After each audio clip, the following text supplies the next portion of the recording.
Hi, my name is Joanne Burns, and this is Part B, Part 1 of Case Study 1.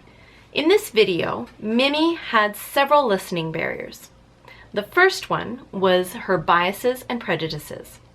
Mimi's culture has foods that are seen as pleasant and inviting, and others that are seen as the opposite.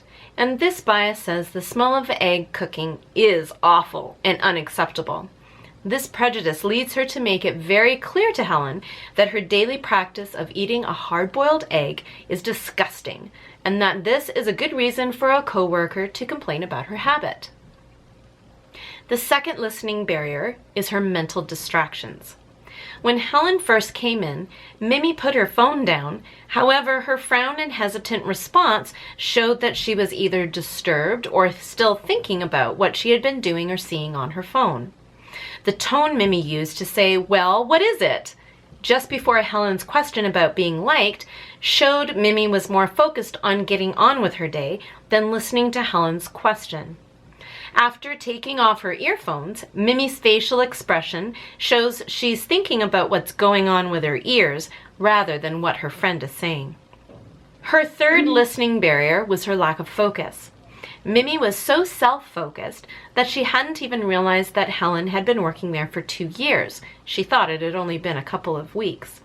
Mimi dismissed Helen's question about being liked by making a rather flippant comment about the mailman liking her because she hardly ever gets anything in the mail. Her fourth listening barrier was her premature judgment. Mimi made the judgment that because Helen had supposedly only been working there for a short time, it was obvious that she must have done something wrong. When Helen tells her about not getting enough sleep because of her noisy neighbors, Mimi drew a premature conclusion without all of the evidence when she quickly told Helen to just move out of her apartment and into a house. Mimi's tone of voice when she said, "You can't even afford the rent?" and rolling of her eyes showed she was making a negative assumption and judgment about Helen's abilities or situation before knowing the full story. This is Part 2 of the case study Part B. In the following 3 role plays, I will be playing the part of Mimi and my daughter will be playing the part of Helen. In this first role play, Mimi will demonstrate active listening by expressing that she understands Helen's feelings. Mimi, I found out from Mark that people have been complaining about me having a hard-boiled egg every morning. I'm really upset about it because I've always had a hard-boiled egg as soon as I come to work, and I don't understand why people would complain about this. Oh no! You must have felt so embarrassed. Are you okay? Yeah, I'm okay. I just wish people would have come up to me themselves and told me how they felt instead of having to be sent to Mark's office. I'm so sorry, Helen. I'd be upset too if I had been called into Mark's office for something like that. In the next role play, Mimi will demonstrate active listening by asking some questions to show her support. Mimi, I'm feeling really down today. I've been working here for 2 years and I still feel like no one likes me. Why, Helen? Did someone say something to make you feel like that? No, it's not what people say. It's more about what they don't say. Can you give me an example? Well, last weekend, Sue had a party at her house and a lot of the staff were invited, but I didn't even hear about it until today. What am I doing wrong? Could it be that Sue didn't invite you because she knows that you're scared of dogs? She has 2 really big dogs, you know. Yeah, maybe.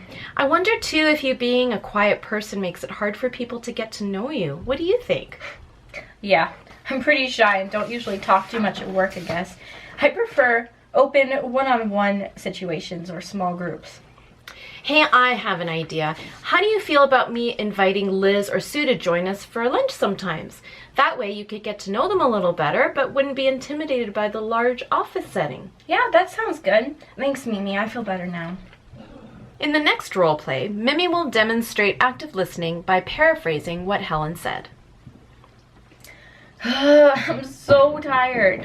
My neighbors are so noisy and I haven't slept well for the last few days. I don't even know what to do anymore. Oh no, your neighbors are that loud? I bet you're so frustrated. I don't even mind that they play their music loud. It's just, don't play it past 11 p.m.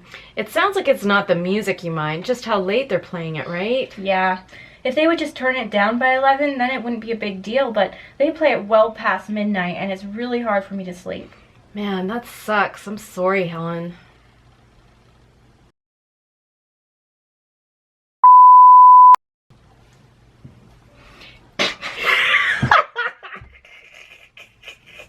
Okay, stop.